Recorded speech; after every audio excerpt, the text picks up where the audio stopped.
Olá, meus irmãos, paz eterna para todos, melhor noite para você. Meus irmãos, você que não é inscrito, escreve aí, divulga essa mensagem, aperta também a opção todas, para que o YouTube possa entender e lançar mais esses vídeos para as outras pessoas. Você que não me conhece ainda, meus irmãos, eu sou o Simar aqui, Rodrigues de Unamar. Nós não pregamos, mas nós contamos os fatos segundo aquilo que nós entendemos da escatologia consumada. E hoje nós temos um tema: eu não sou pecador. Mas que absurdo é esse? Por que nós somos pecadores hoje? Baseado em quê? Segundo a Bíblia? Segundo a Bíblia, nós aqui brasileiros, nós somos pecadores? Nós vamos analisar um pouco desse texto.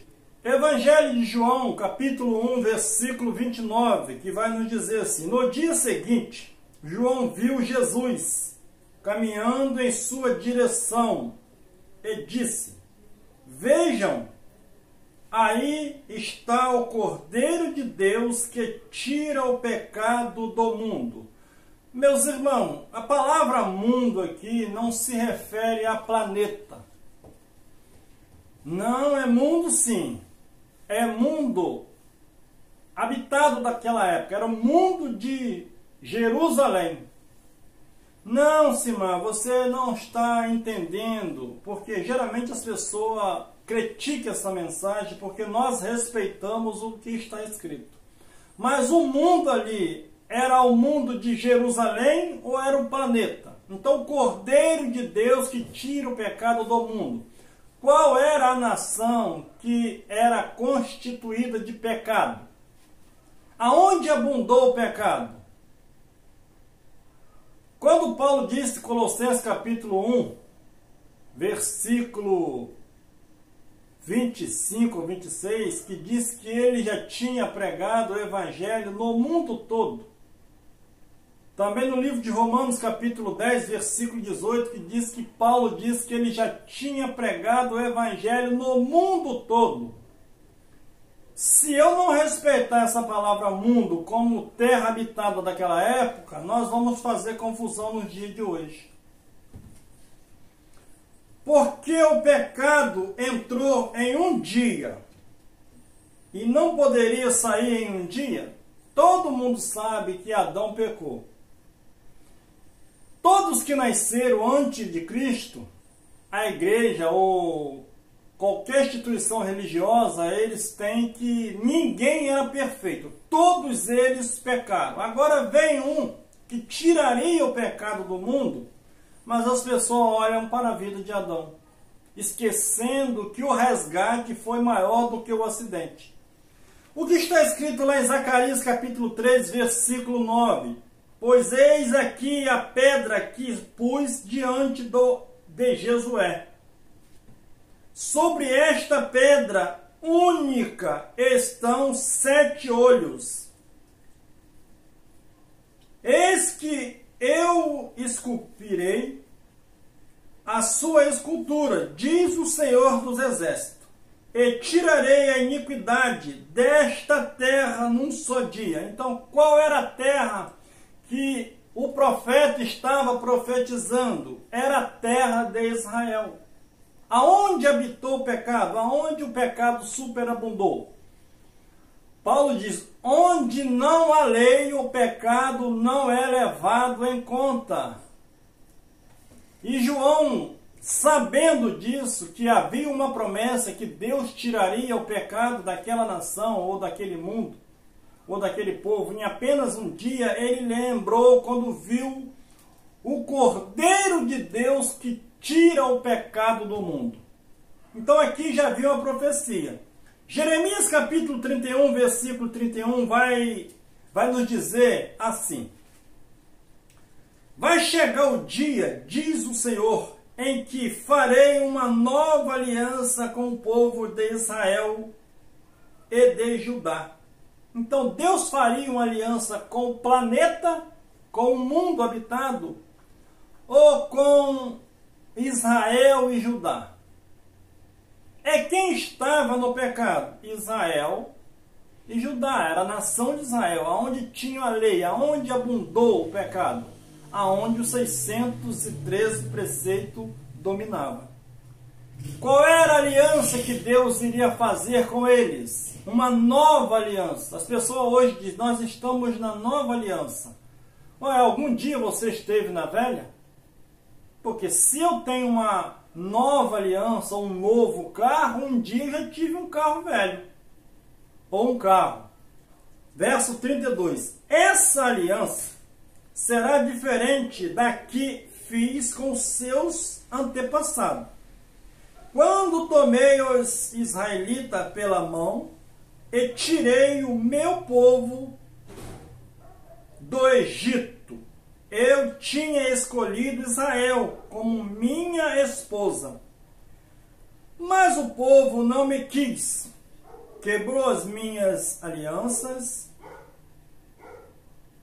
Por isso também o rejeitei, diz o Senhor. Então, quando é que Deus fez uma aliança com o povo? Povo, eu não estou dizendo com uma pessoa, com Abraão, com Isaac. Deus fez uma aliança escrita. Com quem? Quando ele tira o povo do Egito, o povo quis as leis, e Deus ali faz uma aliança com aquele povo que saiu do Egito, como nação, como uma nação que iria dominar. Então Deus faz a primeira aliança com eles. Eles invalidaram essa aliança através dos seus erros e seus pecados. Mas Deus disse que novamente ele faria uma nova aliança, não conforme aquela aliança velha. É o que nós vamos ver aqui. Qual era a aliança? Verso 33. Esta é a aliança que farei com o povo de Israel depois daqueles dias, diz o Senhor. Gravarei as minhas leis no coração e na mente deles. Serei o seu Deus e eles serão o meu povo. Então Deus faria uma aliança com quem? Com os gentios?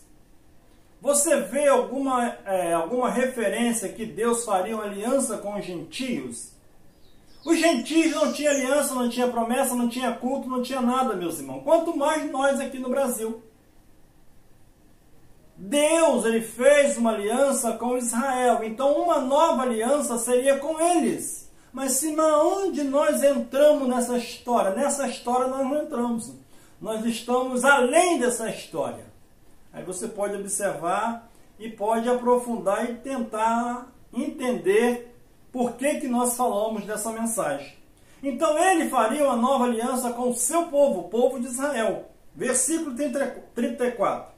Já não será necessário ensinar uns aos outros, como conhece o Senhor, todos eles me conhecerão, tanto os grandes quanto os pequenos, diz o Senhor. Perdoarei todas as desobediências do meu povo. Esquecerei completamente os seus pecados. Então a aliança que Deus iria fazer com Israel, ele cobraria o pecado ou perdoaria o seu pecado? Ele estaria cobrando o pecado deles? Quando Cristo veio, Paulo diz que havendo Deus reconciliou o povo.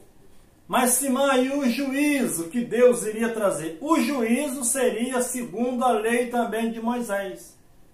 Se você continuar lendo Jeremias 31, ele diz que se aquelas pessoas não atentassem para aquela nova aliança, Israel seria riscado do mapa como nação. E foi o que aconteceu no ano 70. Deus queria livrar o israelita do juízo que iria vir quando Roma invadiu Jerusalém no ano 70. Esse era o juízo. Esse era o inferno. O apocalipse aconteceu ali. Mas não, a igreja ou o campo religioso quer levar isso para sempre. Eternidade e eternidade. Hebreus capítulo 10, versículo 16, vai repetir apenas o que Jeremias tinha falado. Paulo lá na frente, entendendo dessa escritura, sabendo que tudo estava acontecendo no seu período, Paulo escreve lá para os hebreus, para o próprio israelita.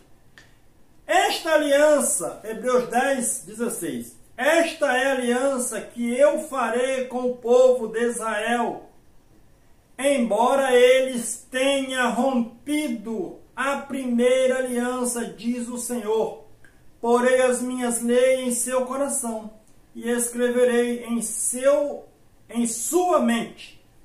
E depois ele acrescenta: nunca mais me lembrarei dos seus pecados, nem das suas iniquidades. Olha, se o pecado foi perdoado, tirado, segundo o livro de Hebreus, capítulo 9, versículo 26, Paulo declara que o pecado foi aniquilado. E como é que hoje vem pecador aceitar Jesus? Não bate na Bíblia, meus irmãos, não bate.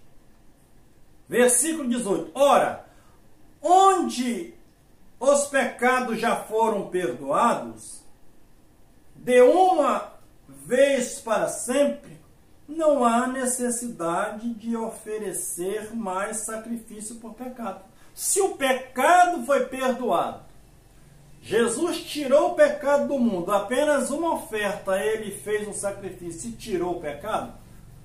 Aonde está a oferta pelos pecados hoje? Ah, mas é o sacrifício que Jesus fez. Ele fez e acabou o pecado. Você não pode confundir pecado com nossos erros. Jesus não veio tirar os nossos erros. Veio tirar os erros deles, que baseado na lei, eles eram mortos pelos seus delitos. Ele anulou aquele escrito de dívida que estava contra eles. E deu a oportunidade de todos chegar a Deus com mente limpa, não como pecadores. As alianças foram para Israel. Irmãos, nós nunca tivemos aliança. Mas não pode, Simar. Não, nós não temos aliança. Nós já nascemos no berço de Deus. Nós já nascemos de ventre livre. Quando eu e você nascemos, meus irmãos, Deus já tinha feito aliança com seu povo. Deus já tinha trazido o juízo. Nós já nascemos depois de tudo novo. Eis que tudo se fez novo. Não tem dois povos hoje, existe um povo. Agora, existem várias concepções de evangélico, de Bíblia, de religião. Aí o povo está enrolado nisso. Romanos capítulo 9, versículo 3. Vamos ver se Deus fez aliança conosco. Ou com os gentios. Romanos 9, 3. Porque eu mesmo desejaria se separar de Cristo, por amor de meus irmãos, que são meus parentes segundo a carne, os quais são israelitas, de quem é a adoção e a glória, e os pactos. Os pactos eram para quem? Era para Brasil, Alemanha, ou era para Israel? Os pactos eram para eles. E as promulgação da lei, e o culto e as promessas era para quem, segundo o que nós estamos lendo? Era para o planeta ou era para eles? Quem tinha promessa? Era eles ou era nós? Mas Simar, aonde nós entramos é difícil, meus irmãos, porque nós sofremos uma lavagem cerebral. Então, para você jogar isso tudo fora e antenar na realidade é muito complicado hoje. Mas e a promessa que Deus fez para Abraão? Deus fez a promessa para Abraão que em Abraão, da semente que iria nascer dele, que era o Cristo, seria bendita todas as famílias. Então hoje nós somos um bendito. Por quê? Fomos salvos lá? Não, porque nós já nascemos bendito de Deus. Mas quem tinha as promessas e os pactos era eles. Mas antes que as promessas e os pactos viessem, Deus já tinha feito uma promessa para Abraão que todas as nações da terra de Israel, seriam todas abençoadas. E depois que eles foram abençoados, Ali Deus fez uma nova criação, na carne não, no espírito. Então já não havia mais diferença entre grego, judeu, gentios. Todos eram da família de Deus. Todos tinham acesso a Deus em um só espírito. De quem são os patriarcas e de quem descende o Cristo, segundo a carne, o qual é sobre todas as coisas, Deus bendito eternamente. Amém. Então Cristo era segundo a carne. Cristo, Jesus, irmãos, não nasceu no céu. As pessoas estão dizendo que Deus tem um filho e está lá à direita dele. Mas Deus tem um filho.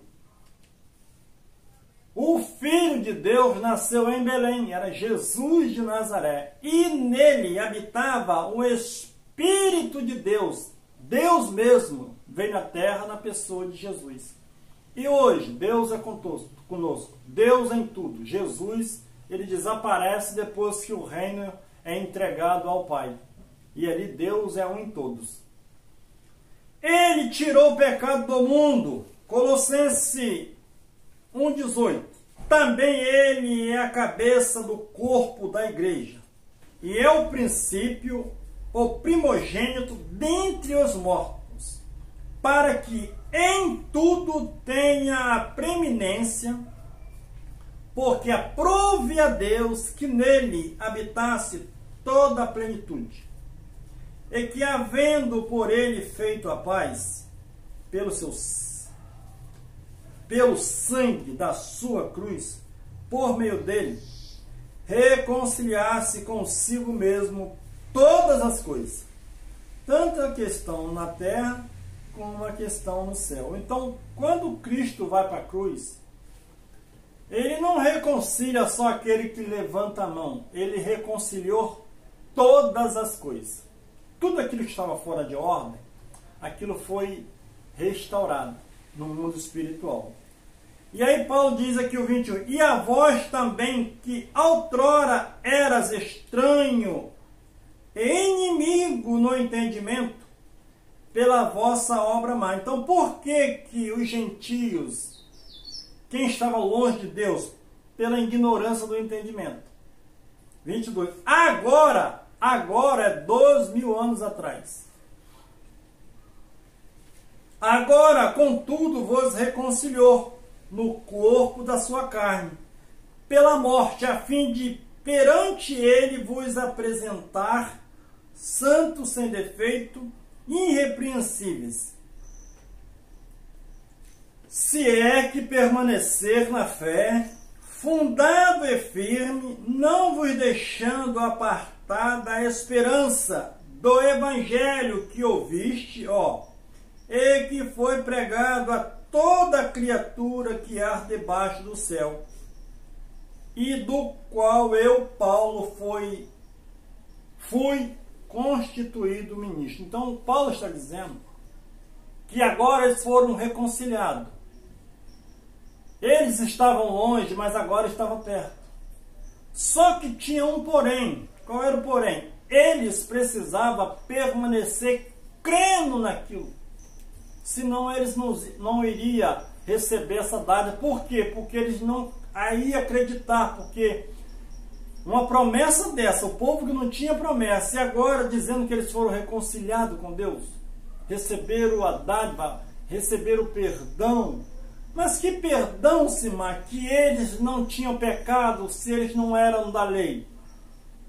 Eles estavam sem Deus, sem promessa, sem pacto. Agora, com Cristo indo para a cruz, ele derruba a parede de separação que havia entre os judeus e os gentios. É o que nós vamos ver agora em Efésios capítulo 2, versículo 11. Portanto, lembrai vós que outrora vós gentios, na carne, chamados circuncisão, feita pela mão dos homens. Então, os gentios, como eles entravam na congregação judaica, eles não entravam, eles ficavam por lá de fora.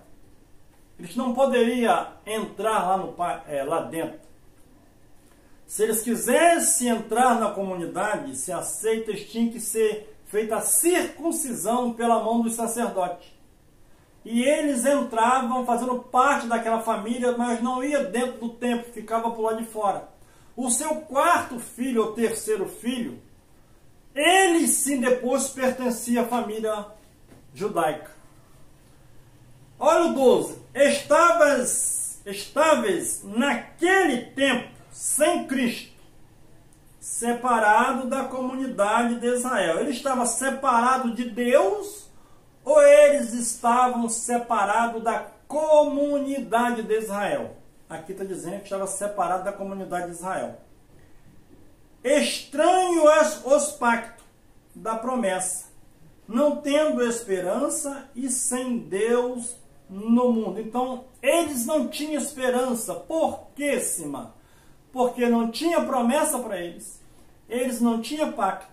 E não tinha aliança. Se eles não tinham aliança, nem a velha nem a nova, como é que nós vamos ter aliança hoje, meus irmãos?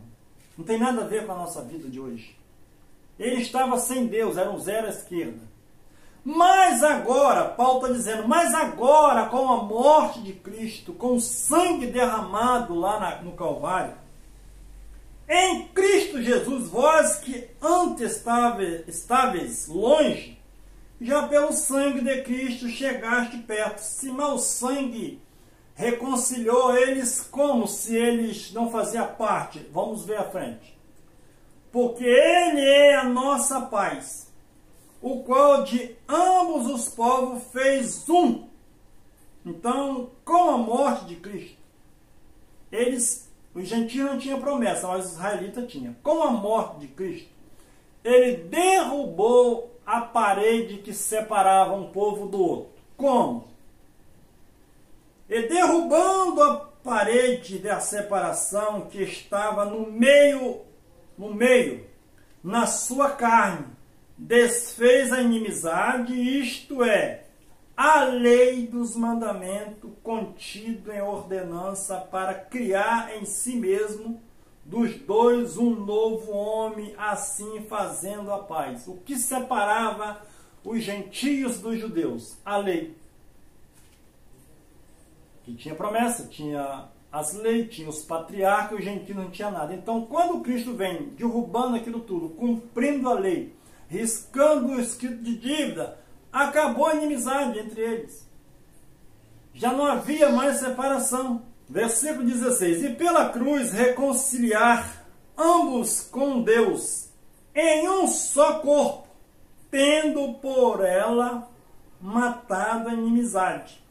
E vindo ele, evangelizou paz a vós que estavas longe, os gentios estavam longe porque não tinha promessa, e paz os que estavam perto, porque por ele ambos temos acesso ao Pai, em um mesmo Espírito. Assim, pois, não sois mais estrangeiro, nem forasteiro, antes sois concidadão dos santos, e membro da família de Deus, edificado sobre o fundamento dos apóstolos e dos profetas, sendo o próprio Cristo Jesus a principal pedra da esquina. Então, quando Cristo reconcilia eles, já não há mais separação. Já não havia mais distinção de promessa, de pacto, porque Deus reconciliou todo em um só corpo. E o corpo da igreja existe hoje, Simã? Não. Porque a igreja ela foi transformada em reino naquela época, no ano 70.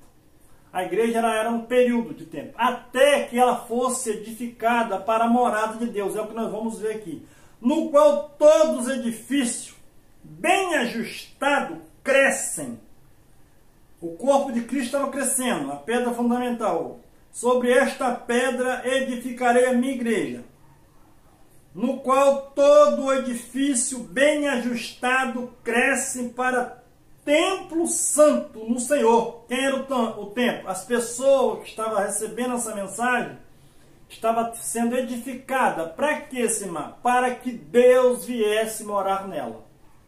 22.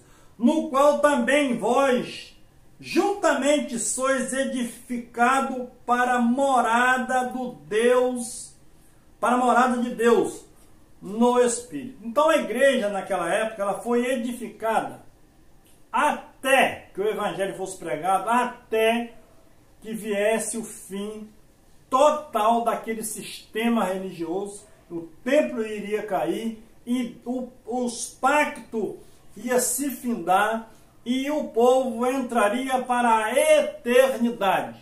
É o que aconteceu. Se mas então Jesus não vai vir, não vai vir. O mundo vai acabar só se tiver aí uma destruição das nações. Mas a Bíblia não mostra mais o que Jesus disse. E depois dessa tribulação, nunca mais haveria outro igual. Para a gente terminar, só para a nossa meditação, as pessoas têm como Deus, Jesus deu uma ordem aos discípulos para pregar por todo o mundo. Então eles têm em mente que era o planeta. As pessoas pensam que a mensagem dos discípulos era para ir por todo o mundo, pregar para toda a nação do planeta. Baseado nisso, existem muitos hoje pregando aí. Pregando o quê? Pregando aquilo que já acabaram de pregar lá e acabou. Os discípulos, meus irmãos, as pessoas pensam que esse evangelho que Jesus mandou pregar, isso vai pregando toda a vida. Meus irmãos, tinha um fim daquela mensagem. As pessoas estão pregando hoje, repregando aquilo que já foi pregado e pior, com a mensagem totalmente distorcida daquela. As pessoas pensam que Jesus mandou os discípulos pregar por todo mundo, eles têm todo mundo como planeta.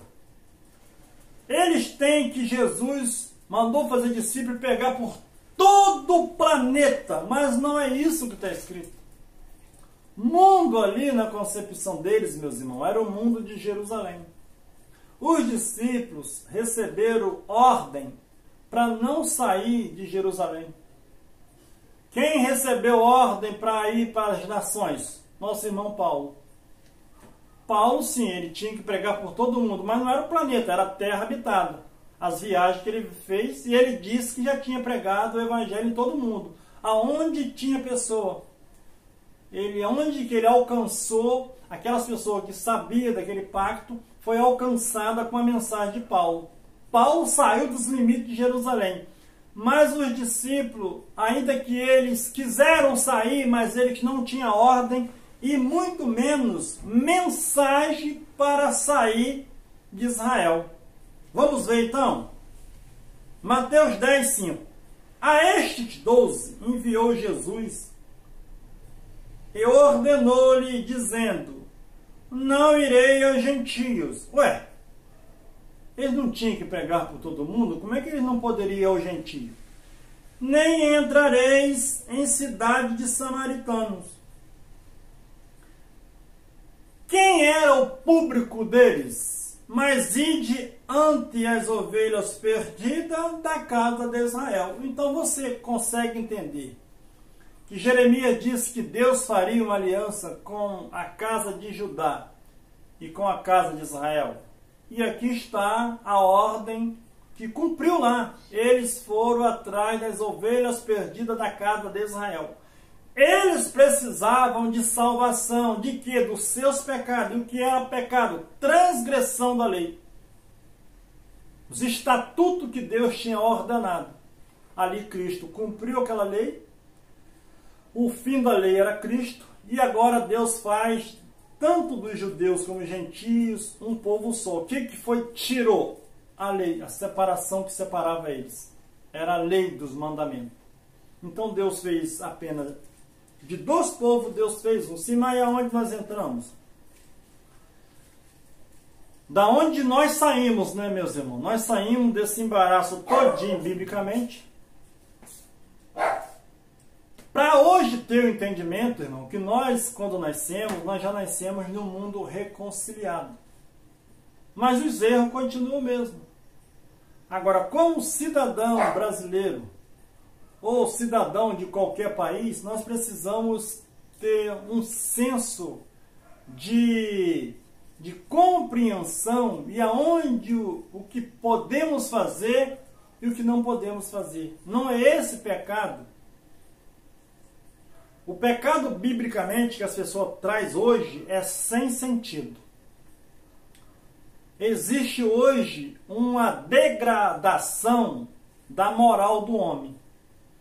Aí eu concordo que o homem precisa se consertar. Mas o pecado que a Bíblia diz era o pecado daquela nação, que Cristo tirou apenas em um sacrifício. Melhor noite, paz para todos.